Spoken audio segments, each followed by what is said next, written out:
as well. I'm recording right now. I just want to tease you a little bit. So no, don't be too humble. Let me evaluate that. I don't need you to comment on your essay. I need you to let me comment on your essay. Well, no, I'm teasing you. I'm teasing you there. So. one of the main things I wanted to mention about is that you had given me the subject of is history a science? I remember that. Oh. And it should history be considered science? You said something like that. Oh yes, yes. What the essay, as I took a long time making notes and reading a lot of material to be familiar with the subject. I'm impressed. And Go ahead. it, the essay ended up, to me at least, appearing as something that's it's really almost like a collection of thoughts. There's no coherent purpose in the essay, unfortunately, it seems to me. And it doesn't even make any solid conclusions, which I guess is fine because you said it didn't have to. Yeah. It was going to be more of a question mark. I think if you if you wanted to actually feel have the confidence to do some conclusion, you will be a little bit arrogant as a young person, making sense to you. So you know, so I was not impressed by that unless you're so brilliant, so a genius in history. I would be, oh okay, oh yeah, so but. So no, you start somewhere. When you're 25, I would look forward that you will be brilliant enough to write an able book, to share distinct thoughts, inspired thoughts, God-given thoughts on the subject. At least the main themes, right? Not the detailed observation, the main understanding. If you have 25, have a solid grasp of God's work in the midst of mankind, so history, you have accomplished a great deal in the subject's matter. And that's actually all matters in terms to know that, right? Once you know that, it's like a lens through which you can look at everything. Making sense to you? So last night I was looking at talking about certain way of approaching things, which is that's why history is so important, with a certain way of enhancing your capacity to understand things. Understand even human beings, their behaviors. What I appreciate that the capacity that's in Justin, I think it has to do with his love of history, enabled to do certain things, more than, in a sense, doing things, thinking things more abstractly or metaphysically, but rather to look things beyond the surface, going to the principal thing, deeper things.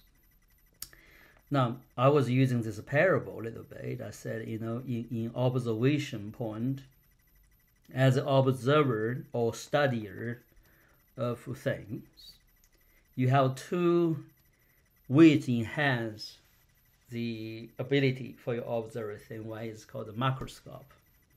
You zoom in, see the detail, the things that the naked eye cannot detect, like wires, so like some undergirding structures, microscope can zoom in even, with a certain detections go beyond even the capacity of human eye, like X-ray, I was talking about zoom in a sense, see things that normal eyesight cannot detect or know, or touch, right? So so then you, for example, then you go to, you can see macro molecules of something, you look at it. You can study the structure, talking about looking at the tiniest things, that's to do with the way you zoom in a thing. And then you zoom out. We can, in the past we used to call the telescope. That telescope have different capacity. Telescopes, the most modern telescopes, can look beyond the stars, deep into the universe. It makes sense to you? Looking even beyond, I'm not sure, what is our galaxy called?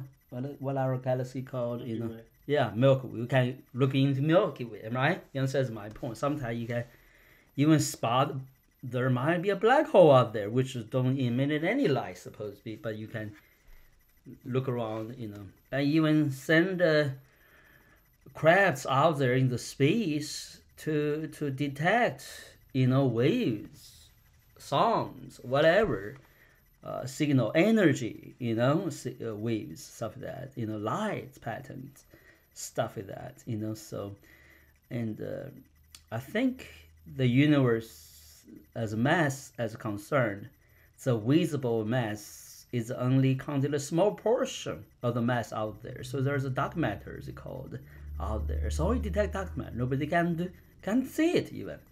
People try, So my point is that the ability to zoom out, to extend your capacity, look beyond, also with the tooling and the method you adopt to begin to enlarge. Now, to a man of the Middle Age, either way, he think able to do that. That's a magic. That has something to do, some witchcraft or whatever. They will think somebody is practicing magic or witches. So, but truth of the matter is a scientist. My point, zooming in, is that now when you, as a person, a modern man, with that privilege to start to know the world, end up trusting the tooling, the capacity man can do that you take for granted. Those are given, in a sense, in our day, to detect, study the world around us. For an old timer, Abraham, okay, they will say that had to do with some supernatural power, magic stuff. And I'm not to exhort science here. I'm talking about the perspective, influence, the orientation of your thinking. Therefore, you balance your perception in a very unique way. Before that was superstition. I mean, that's almost the same as a miracle. Now you take for granted as everyday life. That's how you start to observe things. You don't ever think those tools are not needed or not available, are not able to accomplish research. You take for granted those things that you can use it. You have a means to do it. You're able to use it. So therefore, you don't think it's magic or supernatural beyond your reach. It's a part of your equipping in the world.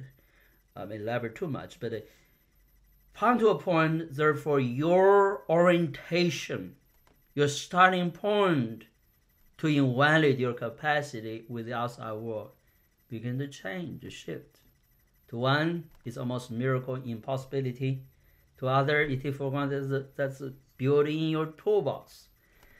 So then zoom in and zoom out, come back.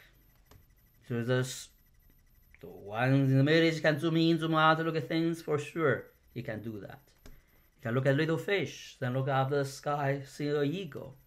He sees the eagle catch the fish. He feels that's wonderful.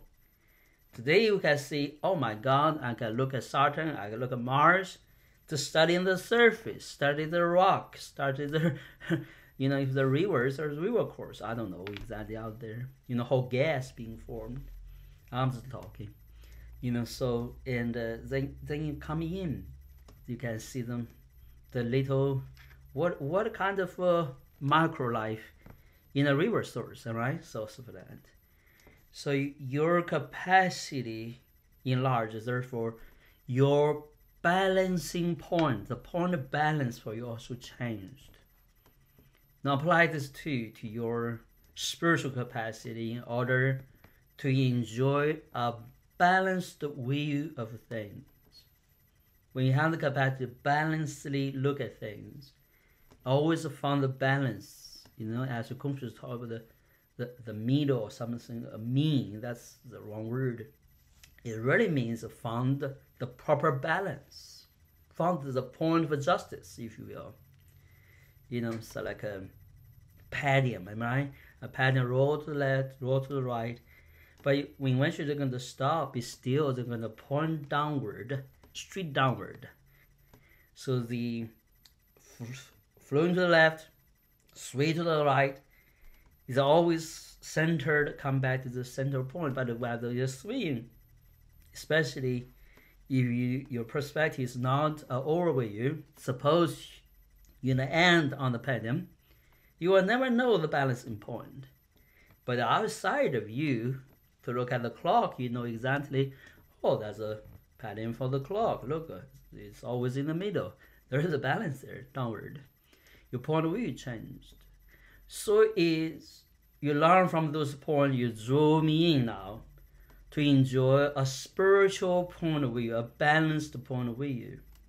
My point is, wise man, whether in the natural, in the history, around the scientific world, but eventually spiritual world, you found a point, a balance, a place of your north, place, the starting point. Now, if a man in the world, that's where God called him to do justice. If a man in the world cannot seem find the balance, and balance obviously don't decide by our own experiences, especially not our emotions, not by our limited life point of view. It's something was God given to a heart when he was even a boy. That's why Paul talked about the clean conscience.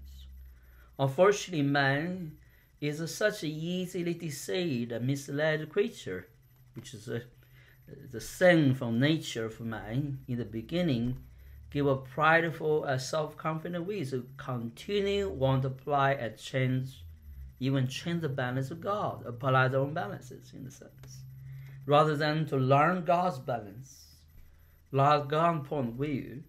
Then from that point of view, to study and to, God did not give us merely a vantage point to look at things, understand. He wanted to master things, to manage things, to balance, to organize things, to balance, bring things to order in a sense, from chaos to order, from a disbalance, disorder to a place of order. Okay, order. So order is not a static thing. It's actually a principle thing. It's undergirding how things works. So 7 seasons of life, seasons a year, clocks of the day, stuff that is all in a way talking about the harmonized, the balanced way of thinking. Now, I might be too sophisticated in philosophy, but you look at all the philosophy, actually, the real philosophy is to study the world or life or whatever, visible, invisible, always come to those kind of basic point of view, trying to explain how you should study the world, know yourself, and then conduct your life in a way that is full of wisdom, full of insights, So there are people try to overcome the world by their own strength, but most likely they will end up want to find the harmony and want to even find mastery over the world. That's God's enabled man to do that. That was a given right to man. But again, there are two ways to go about it. Self-determined way, or devil-endowed way, led by the devil, occultists, practitioner of witchcraft. Those people try to use demonic power to do things, or devilish power even. So, but there's a legitimate way, righteous way, which is Jesus and other righteous people through the ages try to tell us: be humble, be just, don't apply the wrong balance, be peaceful, find the peace within, and try to work peace without, so with others and with the world. Now, my point of view is, again, back to this point. You zoom in, it uses a technical word, use a microscope view. You zoom out, microscope, microscope comes to microscope view. But there's a balance. That balance is where you are. Now, wise man and God-educated man always inspire to never lose the balance. To allow the microscope goes deeper and deeper, smaller and smaller. They can always zoom in to a particular detail in a sense. But they never lost sight that particular detail is a part of a greater thing, greater scope thing. Therefore, he also inspired, put into the context. When I still study the microscope of things, I understand there's a whole universe out there. There's a whole world there. There's a whole history out there. And the second is you look at it beyond the things, the immensity of the universe, the amount of stars. You know something, and you never forget. No. It's from a miracle's point of view. It's a source of energy, source of something undergirding principles. So certain laws, certain macroscopic things cannot be fulfilled in order to appreciate the macroscopic way. So am I making sense to you? So therefore, when you detect a spiritual man, you always want to see as when God begins to in fully engage with a person in his wisdom, in his capacities, you'll find that the first thing he wants to develop that man is he will never found the peace himself if he lost his balance. And he always going to come back to his balance point of view. He can't afford to let his balance offset for long. So you can find the man is always principled. He want to do things justly, truthfully, and have a clean conscience. He cannot let his own mind, his own emotion, his own point of view be distorted or distracted. He want inner peace to be a guarantee to then facilitate and source it out his decisions in relationship without. Then amazingly, then you see if you found that balance when he enjoys that, you will find that he has never stopped to extend his capacity to zoom in more and zoom out further. So I made a maybe redundant speech, but I talk about one of the benefits of learning history is to learn to do just that. You can look at the particular figure in his time, in the events, the situations of life, to study the microscope view of why he made that decision, why Lincoln made that speech, why he wrote, why he had tears on his face when he, doing a memorial service or whatever for in Gettysburg. You can look at it, understand that person of his time, and don't use modern day or other point of view to look at who he really was. You're not with him. You're not at his time. You need to present person in his stead, in his shoes, in a sense. Go through what you go through. Then appreciate the excellency of his person, so. And the second is zoom out. Americans is one of the many empires or many nations. Highlighting Lincoln is definitely implied and changed many things for humankind as a whole. But there are many such things in history equally important, even more important than that. And we can't lose sight of those things as well. By the way, political arena is only one of the arena of human achievements or human wisdom, human counsel. So good people, so wise people. And there are many other arenas, I want to know the person, for example, to understand why the person want to eat the potato, tomato. In the beginning, tomato was introduced to the Western world, imported from America. They thought they were poisonous, but so beautiful, so red, so they planted it as a like a decorating flower, it's in the courts, in the nobleman's life. Finally, there was this young nobleman decided, he wrote a last will, said, forgive me if I can try this. If I die, please know this is my own choice, something of that nature. But he eat it. He delicious. He was so satisfied. He's sitting in the, I don't know exactly the story. You can read it yourself. Okay, so, but I don't know his name even.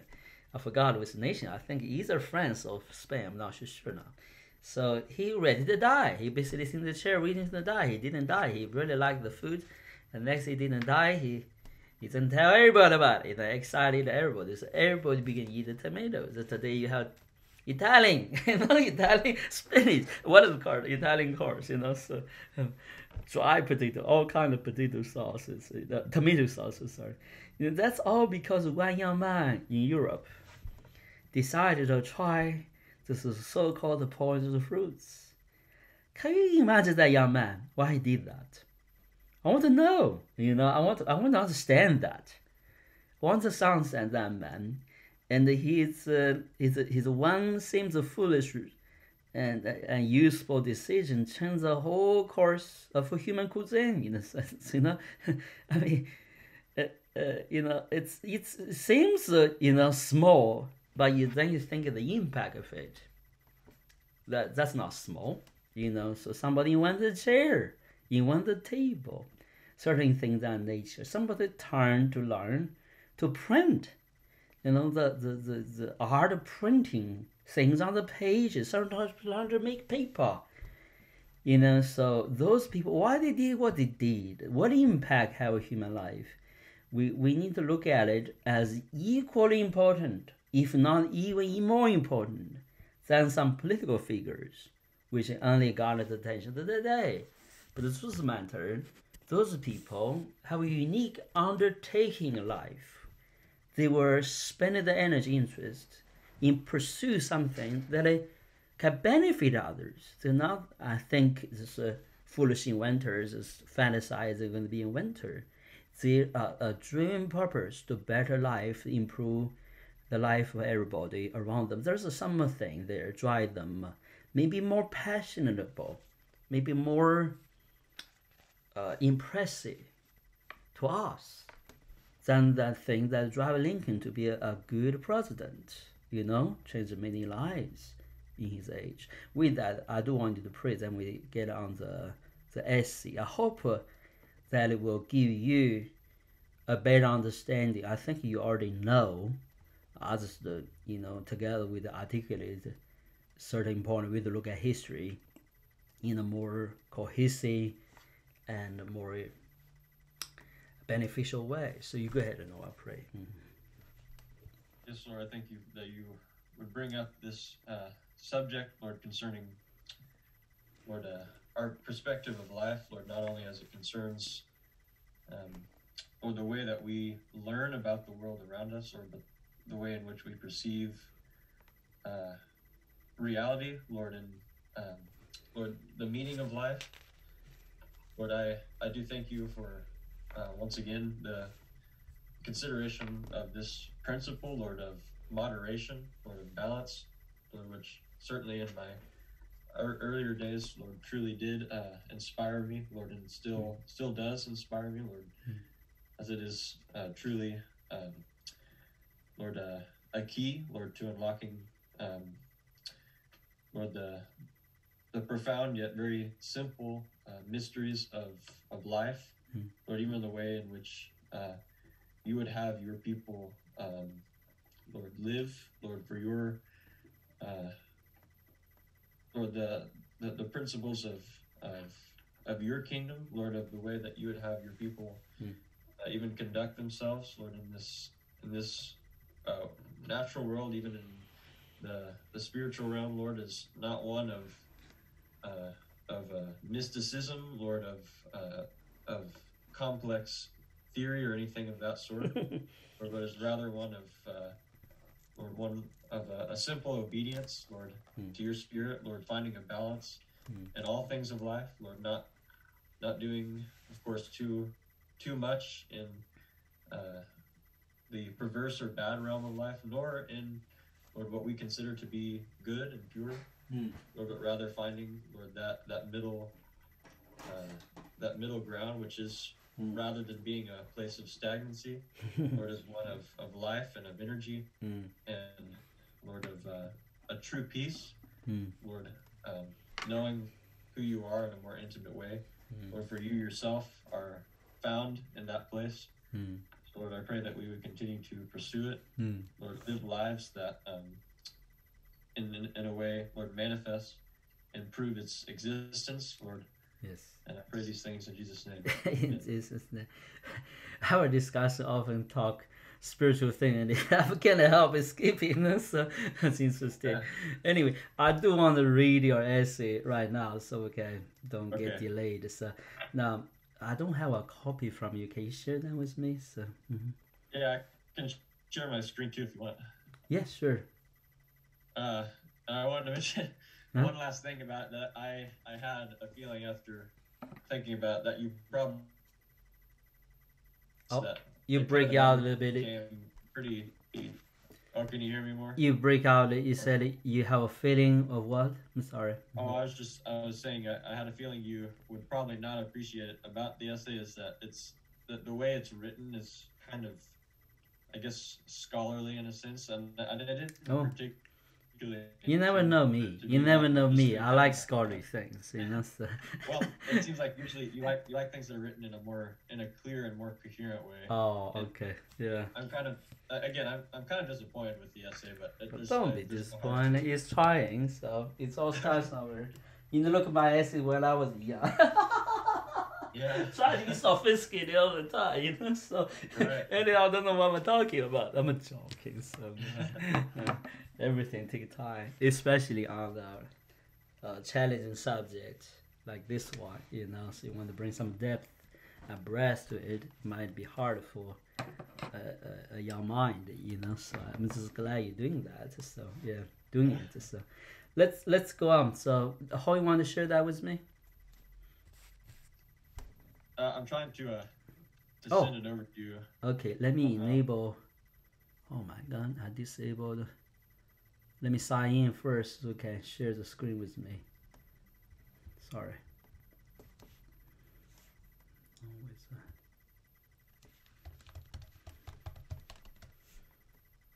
that? Okay.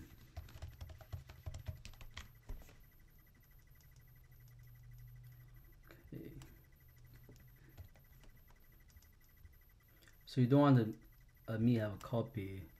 Oh no, I'm trying to figure out how to get it to you. I'm joking with you. I wish I could. I'm teasing you there. So. Okay. Let's see. I'm excited. Okay, I think I got it. I'm excited. So I want to pick on you. Nothing to be too excited about. It's kind of a mess. No, I want to pick on you. That's what I'm excited about this. Yeah. Okay. I'm joking. No. I think the most beneficial thing about this essay is how much I learned studying about it, not particularly what I read. That's good. That's good. It's by the sauce. Yeah. Okay, I'm You sending it through message or something else? Email? Yeah, I'm trying to send you PDF, but my computer's unbelievably slow. So. No, it's okay. Yeah. So you can go ahead. You have a screen now, so you can share your screen now. So. Good night. It's just been ridiculously slow. Yeah. I'll be surprised if my computer crashed in a second. Yeah.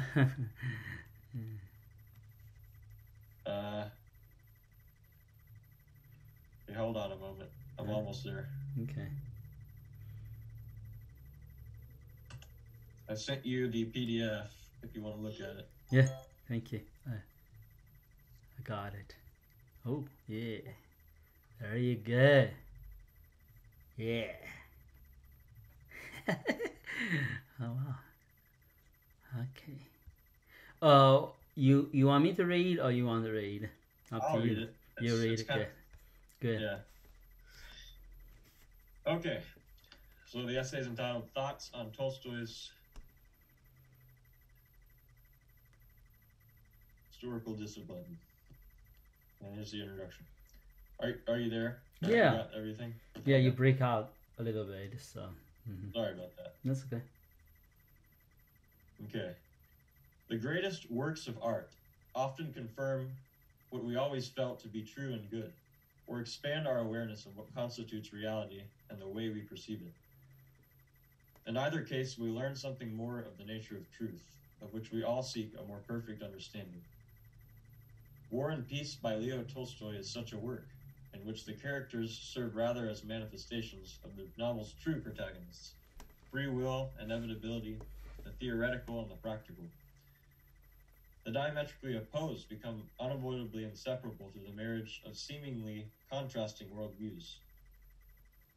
However, though widely acclaimed for its artistic merit, War and Peace came under particular scrutiny and criticism due to the author's attempt therein to provide a theory of historiographic practice and interpretation. Though many have, as a result, disregarded this aspect of the work altogether, the author's views on history were in fact a major impetus and theme throughout, which culminate in the second epilogue, where Tolstoy thoroughly expounds on these views. As he stated, "What I have expressed in the epilogue of the novel, without quotations and references, is not the momentary fancy of my mind, but the inevitable conclusions of 7 years of work which I had to do."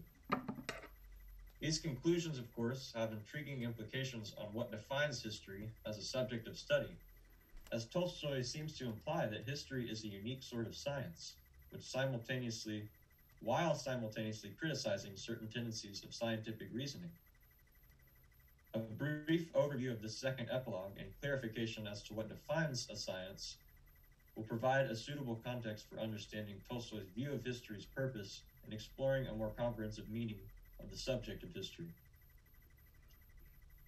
The epilogue begins with an analysis of the various views of history entertained by humanity in its search for the force that moves nations, from the ancient idea of divinely appointed men to the various prevailing narratives of his own time. Tolstoy proceeds to categorize these contemporary narratives into 3 distinct approaches: specialist historians, who emphasize historical heroes similar to ancient historians; universal historians, who emphasize the varied, conglomerative, indirect nature of the aforementioned force; and cultural historians, who emphasize ideas and cultural agencies. After proceeding to criticize each of these approaches for their inability to fully describe the force that produces historical phenomena, Tolstoy elucidates the concept of power, which he states to be a relational force in which the collective will of the people is transferred to their chosen rulers. However, even power does not serve as a viable explanation for the historical force due to the inconsistency between the expressed will of those believed to be in power and the events that actually occur. The force that moves nations, Tolstoy argues, is rather the collective activity of people who participate in events, who always combine in such a way that those taking the largest direct share in the event take on themselves the least responsibility, and vice versa. To vest the responsibility of an event in a single individual, therefore, is nonsensical. What actually occurs, according to Tolstoy, is that the expressed will of an individual that seems to successfully and genuinely cause a phenomena merely coincides with the endless chain of causality that actually brought it about. While the definite answer as to why particular events occur, such as war and revolution, remains unknown, we do know that in order to produce the actions that lead to such events, people inevitably, as Tolstoy puts it, combine in a certain formation in which they all take part. This law, as Tolstoy identifies it, would perhaps end all further argument, if it weren't for the presence of man's free will, which imagined itself not subject to the law.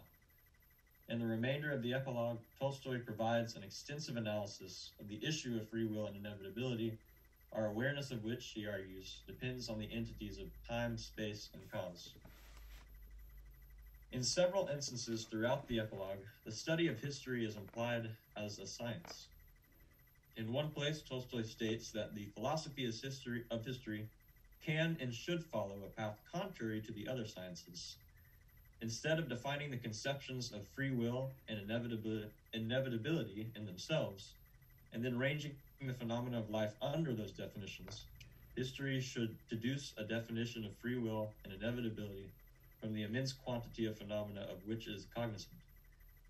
Interestingly, though, the latter would seem merely to be the first step of the former. That is, that through the deduction of a definition of free will and inevitability via the study of historical phenomena, these definitions, or laws, could be used to apprehend the cause of historical phenomena in general. Okay, then there's a typo there, right? There's a typo, free will inevitability, right? So now you know what Oh, yeah, there is a typo there. Look at that. I'm just looking at that. Mm-hmm. I apologize. No, it's not. It's I do that all the time. I just try to point it out so you can correct it if you want to. Yeah, That's a bad yeah, typo. yeah, I yeah. apologize. Yeah, it's okay. Yeah. Okay, I'll continue. Such an approach is not unlike that which is taken in scientific disciplines, which aim to discover laws and principles that govern various domains of phenomena, and to explain how these phenomena derive from those laws and principles. Is history then truly a science? Hmm. Sufficient answer cannot be found unless we firstly probe the meaning of a science. Hmm. It is important to recognize that science is a systematic discipline that adheres to the standards of evidence, inference, and sound practice. Okay. Science, How you came out from that definition that you because you study something? that was through some study. Yeah.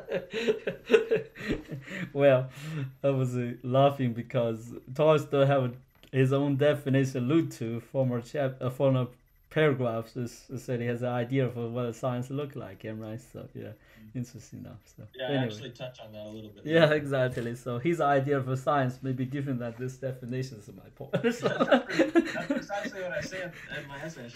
See, yeah. So that is obviously a different source you get together have not really reconciled yet. Or think is necessary to reconcile. Actually, it should be reconciled because Tolstoy's idea of science may be different than the modern definition of science in their mind. Right. But it's Right. similar. I did remember he alluded to the paragraph leading to this. Talking about the approach of scientific discipline allude to Newton's gravity law as a reference point, right? So that's something can be used for this essay. I'm so sorry to bring it down there because you're writing a very solid essay. I like it. I wanted to tack along to that kind of depth and rationality to go along with it to offer Sure. some criticism or point of view in a sense, not to criticize you per se, just try thinking about Yeah. how to enhance and make the reading the flow of your thoughts more reasonable, more fuller. So go ahead. Yes, go ahead. Yeah. Science differs in this way from philosophy, which typically cannot and need not provide empirical evidence to verify its assertions. Philosophy rather aspires to provide suitable definitions to terms such as evidence and sound practice, and is therefore the mother of scientific inquiry itself. Furthermore, as a discipline, science is normally practiced in three particular modes: observational, detailed analysis of phenomena; explanatory, regarding how phenomena occur; and technical, in which the information derived from the former two is practically applied in some way. They call it With application this in science. mind, it is clear that there. What's Good. that? Called application science. Science being applied. So Right. technical. Yeah, Go ahead. With this in mind, it is clear that there are disciplines, anthropology, sociology, and linguistics, to name a few, which certainly do approach and extrapolate from historical data according to these scientific principles. One very prevalent and modern example is Jared Diamond, an historian who relies primarily on empiric geographical investigations to identify the laws of the force that moves nations. For example, his most celebrated work, Gun, Germs, and Steel, claims that the development and movement of societies depend primarily on their continental environments. Yeah, is that amazing? That he. I remember reading that book a little You bit. did read that book? Okay, I did not read it. Just a little, like the first several chapters. I see. But interesting development. That came from some people study the Asian culture. Talking about the geographic location decides the flourishing of the culture. For example, they found some major Asian culture like Egypt, Yep. Babylon, China, all start with some major river, in the region. So yeah. Yep. Anyway, go ahead. Agriculture basically started the society. So go ahead. Right. Such naturalist dispositions towards the subject of history were only just beginning to develop in Tolstoy's time, and even then he expressed his doubts about it. Human science fragments everything in order to understand it, kills everything in order to examine it. There you go. I like that. I like you brought Tolstoy back in. So that's good. There you go. There is a lineage there. There is a constellation there. So I like it. So go ahead.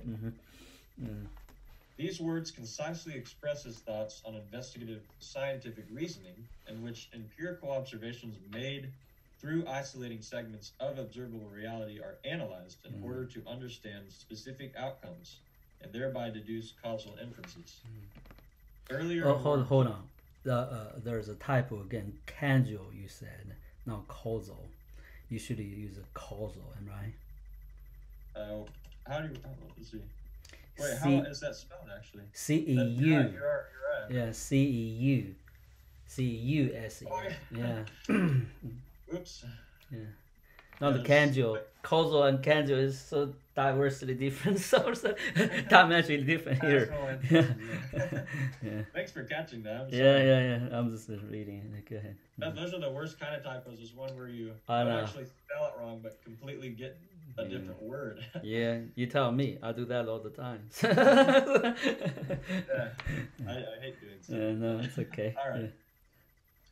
Earlier in War and Peace, Tolstoy draws from the example of Zeno's paradox of Achilles and the tortoise, arguing that this tendency to parse phenomena into ever smaller units of observation is a deficiency that leads to ridiculous conclusions like that of the paradox. The naturalists, he says, who seek to answer questions of history and humanity through a construct of minute biological observations are like plasters set to plaster one side of the walls of a church, who, availing themselves of the absence of the chief superintendent of the work, should in an excess of zeal plaster over the windows, icons, woodwork, and still unbuttressed walls, and should be delighted that from their point of view as plasterers everything is now so smooth and regular. So this is not in War and Peace, this is in the epilogue too, am I right? Second epilogue. Well, this the quotation is from the second epilogue. The mention of Zeno's paradox is earlier in War and Peace. Yeah, I think you might identify that a little bit because that's giving me an impression reading the essay that's a good point. as if it's early in the War and Peace, So. Yeah, I had actually thought about that a little bit, but I guess disregarded it. That's okay.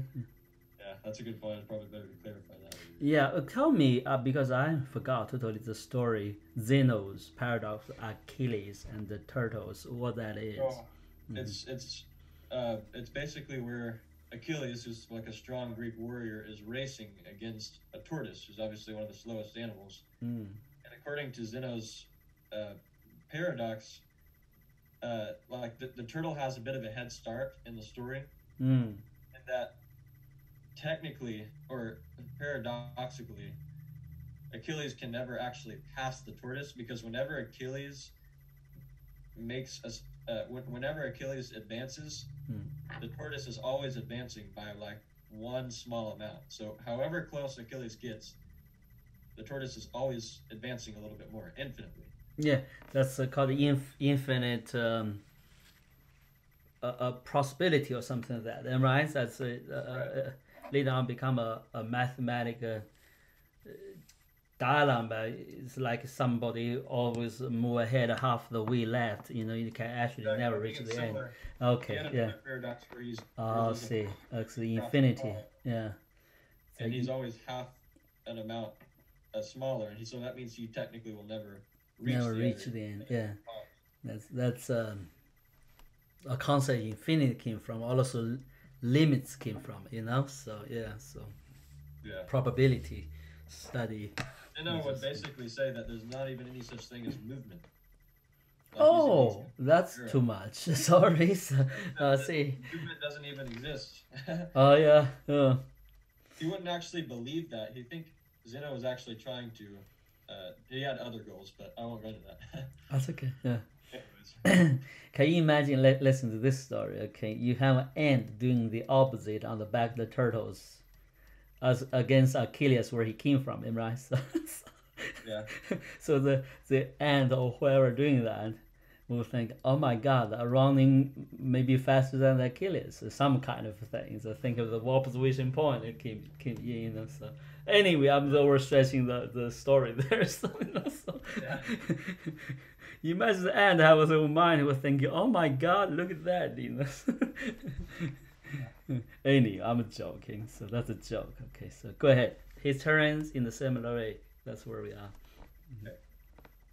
Historians, in a similar way, tend to taper their observations into narrow fragments in an endless search for cause, and thereby provide incomplete or altogether useless explanations as to why events occur. Well, This leads us to Tolstoy's insightful yet impractical idea through which the laws of history, which should, as mentioned earlier, provide applicable definitions of free will and inevitability, might be extrapolated.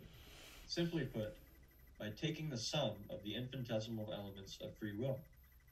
well, However, have you we are proved unfortunate- why it's impractical? Okay, I want to read down for sure, but is that what you try to do? You're gonna prove why you define as impractical? Well, I mean, it's that I will, like in the next sentence, I'm Expound on it. Okay, good. I'm sorry. I'm just trying to. popular opinion as to what this actually means, which is as follows. It says, You try to refute the Toys idea, basically. Okay, good. Go ahead. no, not particularly. Oh, I'm okay. kind of refuting the idea that his. What I actually do is perhaps refute the idea that this is an idea to be refuted. That it's kind of a misunderstood idea. That it's not. Anyways, here, just let me Okay, continue. you read then explain a little bit. Okay, why Yeah. you do what you did. Go ahead.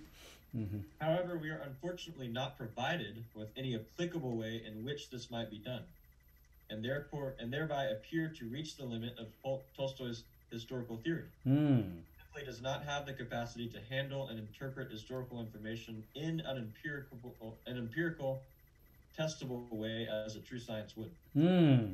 That's Thus good. far, we have come to understand that the purpose of history, according to Tolstoy, is to apprehend the continuous movement of humanity that arises from the innumerable arbitrary actions of human wills by taking the sum of these infinitesimal wills and disclose the laws of history. He presents us with a goal, but not the means by which that goal can be reached. It is clear enough that it was probably never Tolstoy's intention to provide those means. How then could he have considered history to be a science which necessarily requires an applicable empirical method? That's because history. Can I just put out there some of the debate? Because history as a science was proposed by the philosophers, the social scholars ahead of time, like Karl Marx, like Hegel, and right. So he picked on that idea, wrong with it, with the real history reading that he in his time, I believe.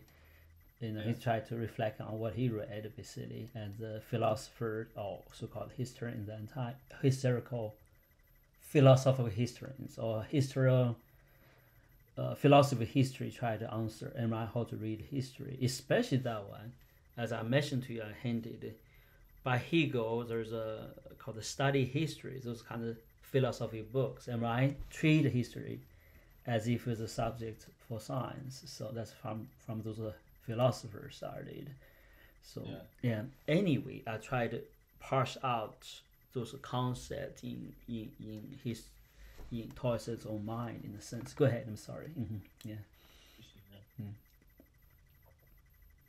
Perhaps our understanding of what constitutes a science does not apply to Tolstoy's, and this is merely an issue of interpretation.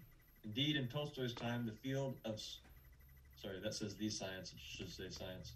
The field of science was undergoing radical transformation, and therefore the definitive standards of today were still in development then.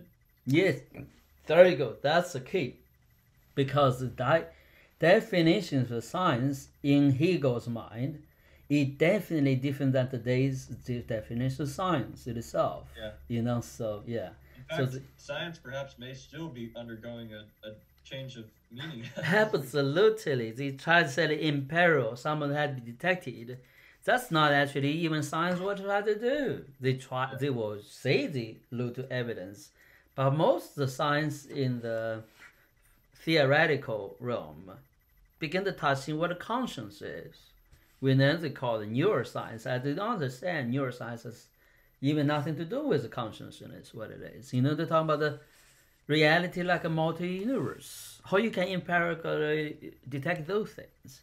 They can only, you can't enter another universe to come back report to what you see and I experienced. So that's by definition or to tap into a direction that the traditional way of defining science, applying science, is very much already biased and impractical. Making sense here? So Right. yeah. Just think of the two things. Consciousness. There's no vehicle or, in a sense, an embodiment of that consciousness. That's AI ensue now. Consciousness deeply to do with the future AI development.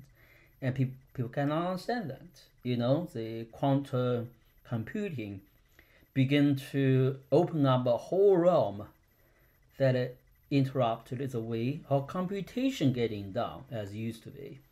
Yeah. So, in a sense, the logics of things actually produce accurate measurement because disrupted.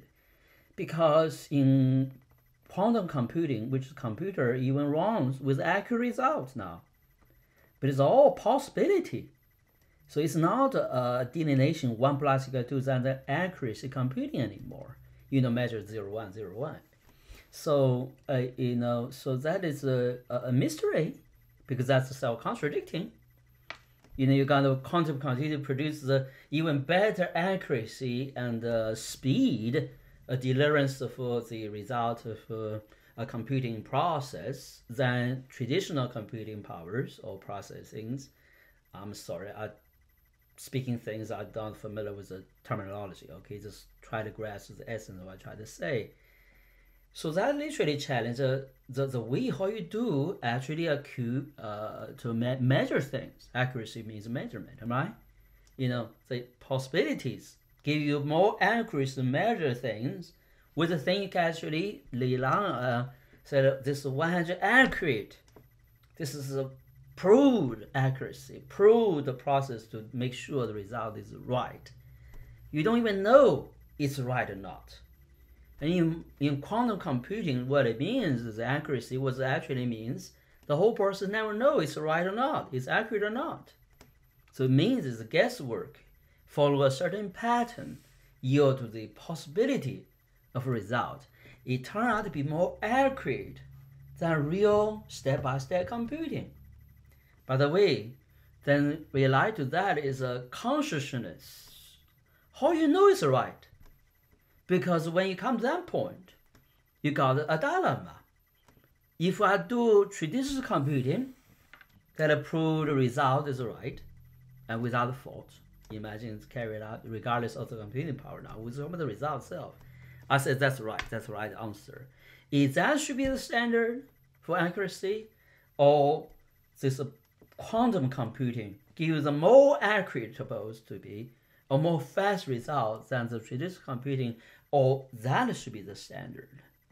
If that is the standard, you confess it's more accurate and faster even than the old traditional computing, then, well, your traditional way of computing, than logic, than the causality, than processing, means that's not solid foundation. So how you argue with me, which way is more accurate?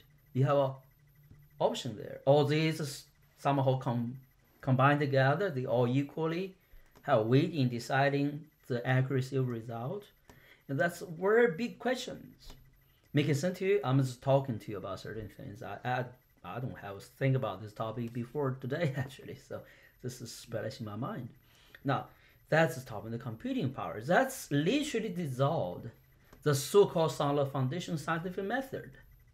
Because scientific method based on you get evidentially get information, relying on accurate processing and computing to measure out or deduce the right result. With evidence, with data, you get the right result. You get the computing method right. You computing every step right. You got the right result. That's a whole methodology. Is a undergirding called the evidence, accuracy of evidence, proof of evidence. There's a whole scientific method to throw in the some kind of lesser premier or supreme authority in determining what is right or wrong, in a sense, in the scientific method, what is true or false, in a sense. Now that's just one point. That's scientific method. The second is Scientific method itself based on observation, the ability to gather data, the ability to observe things, to gather evidence of things.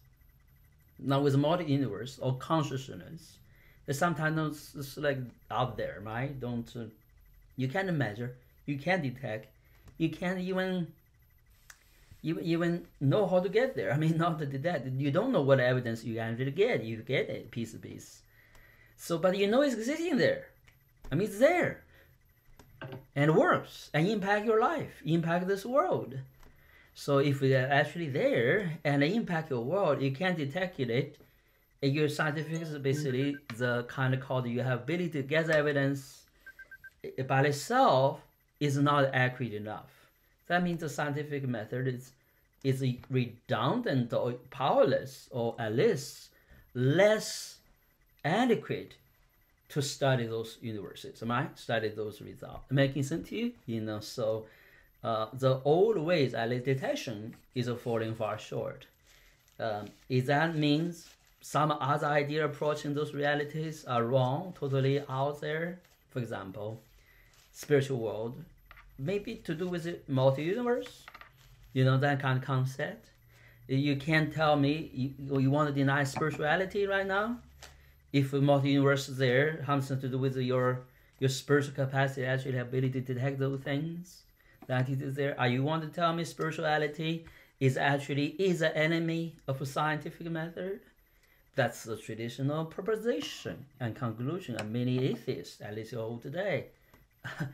Arrogantly hold it up, said, "Hey, spirituality is false." So, it's against the scientific method. Now, tell me about the multi-universe then.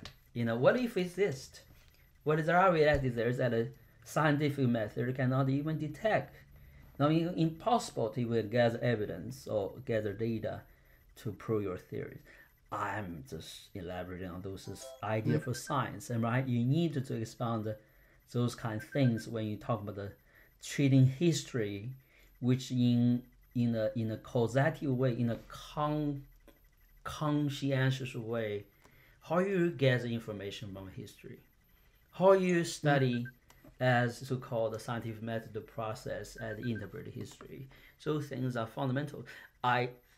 I'm not challenging you at all. I'm just thinking about when we talk about treating history as a science, as a subject matter, those thinking might be helpful, to include it. Anyway, go ahead. Continue. That's the thing about the essay, as I've been researching and writing it too, is that it's introduced me to a lot of really, really interesting subjects, a few of which you're touching on there. So yes, but of course, if I was to write about those two, then the essay would be an even bigger mess. The bigger essay. No, I'm not saying that you had to write. I'm just talking about some discussion point with you. So at least stick to someone theme if there is one. I don't expect to write the essay as have full conclusion, even formative conclusion at all. I'm just trying to open the dialogue with you. Go ahead, please. All right. Let me tell you something before you move on. I like what you wrote. I think it's an excellent essay. You're too humble to say it's wonderful essay. Yeah, it's marvelous. Very, very useless to me. No, it's not. It's give you time, energy, study subjects more thoroughly, more thoughtfully. Cool. Yeah, and also able to express yourself. To formative your key inquiry.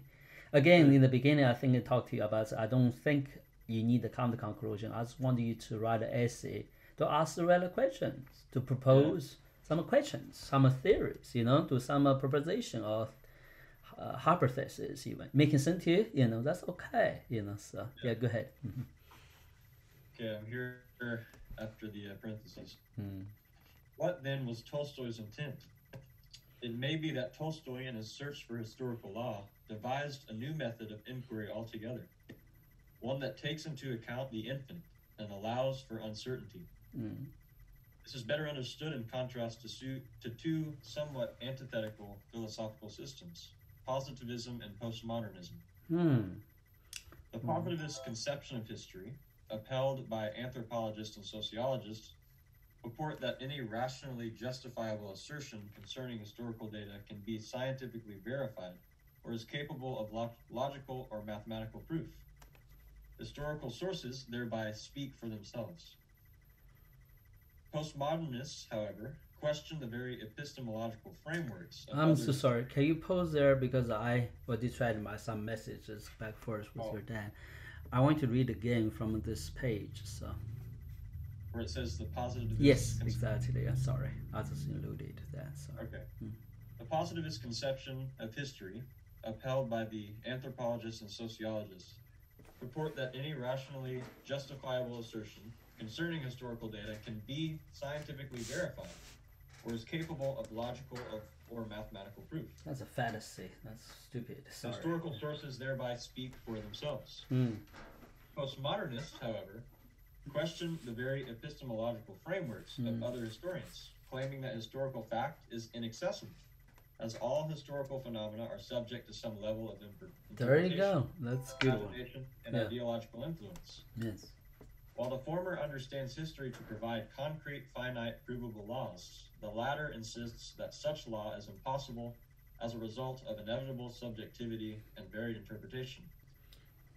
Tolstoy's view of history, however, rejects the reductionist methodology of the former, recall the example of Zeno's paradox, and the relativist conclusions of the latter, also acknowledging both the need for historical law and the infinite, seemingly inexplicable nature of historical cause as a result of man's free will.